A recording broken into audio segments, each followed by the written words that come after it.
ரொம்ப நாள் கழிச்சு ஒரு லாங் வீடியோ பார்க்க போகிறோம். எல்லாருமே அம்மா வீட்டுக்கு வந்திருக்கோம். என்னன்னா என் தங்கச்சியோட சின்ன பையனுக்கு பர்த்டே. அதனால தான் எல்லாருமே அம்மா வீட்டிலே இருந்து கொண்டாடிடலாம், இப்போ லீவ் தானே பசங்களுக்கு அப்படின்னு சொல்லி சிம்பிளாக அம்மா வீட்டிலே செலப்ரேட் பண்ணலாம் அப்படின்னு சொல்லி தான் எல்லாருமே சேர்ந்து ரெடி பண்ணோம். இவர் தான் பர்த்டே பாய். சரியான வாளுங்க, என் பசங்களோட ட்ரிபிள் மடங்கு இவன் வாளுங்க. அவன் இருக்கிறதுக்கும் அவன் பண்ணுற வாழ்த்தனத்துக்கும் சம்மதமே இல்லாத மாதிரி இருக்கும். தூக்கி வச்சு அடக்கி அந்த பர்த்டே கோட்டு ட்ரெஸ் போட்டு அவனை அழகு பார்க்குறதுக்குள்ளே நாங்கள் படாத பாடுபட்டுட்டோங்க. அழுறான், எனக்கு வேணாம், விடுங்க விடுங்க விடுங்க அப்படின்னு அவன் கையாட்டி நான் அழும்போது பார்த்திங்கன்னா அவ்வளோ ஒரு க்யூட்டாக நான் அந்த கோட்டுக்கும் அவனோட ஃபேஸுக்கும் அவனோட கலருக்கும் உண்மையாலுமே சொல்கிறேங்கன்னா அழகுனா அழகு, அப்படி ஒரு அழகு, செம க்யூட்டாக செம சூப்பராக இருந்தான் அவன் பார்க்குறதுக்கே.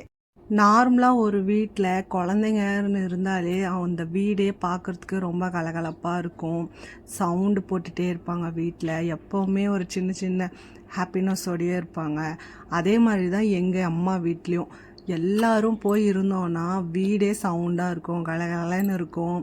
எப்படா அன்றைக்கி நாள் போச்சு அப்படின்ற மாதிரி தான் யோசனையாக இருக்கும். அது எங்கள் வீட்டில் 2 பசங்க, என் தங்கச்சியோட 2 பசங்க, 4 பேர் சேர்ந்து விளையாடுற அழகு பார்க்குறதுக்கே சூப்பராக இருக்கும்.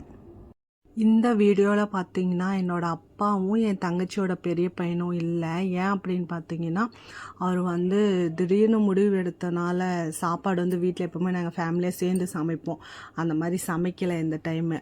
அப்போ நான் வெளியேருந்து வாங்கிட்டு வந்துடுறேன் அப்படின்னு கிளம்பி போயிட்டாரு. பேரனும் நானும் வரேன் அப்படின்னு சொல்லி அடம் பிடிச்சனால பேரனையும் கூப்பிட்டு கடை கிளம்பி போயிட்டார். அவர் கேக் வெட்டி முடிக்கிறதுக்குள்ளே செம்ம அழுக.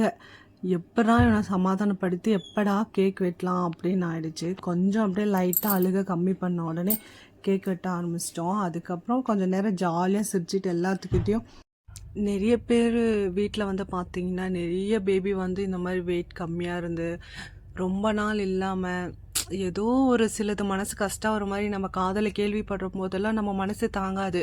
ஐயோ என்னடா இப்படி ஆயிடுச்சான், ஐயோ பாவமே, அவங்க எவ்வளோ அன்பாக ப்ரெக்னெண்ட்டாக இருக்கும் போதெல்லாம் அந்த குழந்தைய உள்ளே பேசி எவ்வளோ அன்பாக இருந்திருப்பாங்க, எப்படிலாம் இருந்திருப்பாங்க அப்படின்னு நானும் அவளாக இருக்கட்டும் நானாக இருக்கட்டும் நிறைய ஃபீல் பண்ணியிருக்கோம். எங்கேயா வெளியே காதலை கேட்டால் யார் வீட்லேயே அப்படி நடந்தது அப்படின்னு சொல்லி. இது திடீர்னு எங்கள் வீட்டிலே நடந்தப்போ எங்களால் தாங்கவே முடியல, ரொம்பவே ஃபீல் பண்ணோம். நான் பார்த்தீங்கன்னா உடஞ்சே போயிட்டேன்.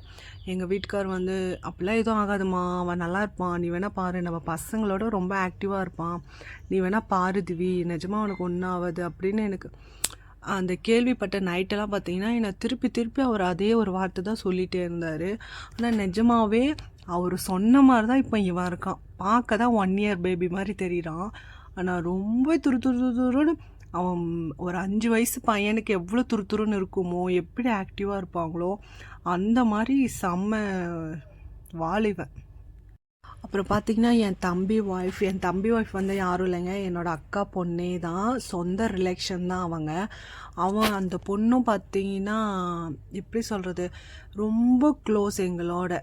ஏன்னா நாங்கள் எல்லோரும் அப்போ சின்ன வயசுலேருந்தே ஒரு ஃபேமிலியாக இருந்தனால, எல்லாம் ஒரே ஏரியாவில் பக்கத்து வீடே இருந்தனால என்ன தான் மேரேஜ் பண்ணிட்டு வந்தாலும் அவங்களோட கேரக்டர் மாறும் அப்படின்ற ஒரு சில விஷயம் நான் கேள்விப்பட்டிருக்கேன்.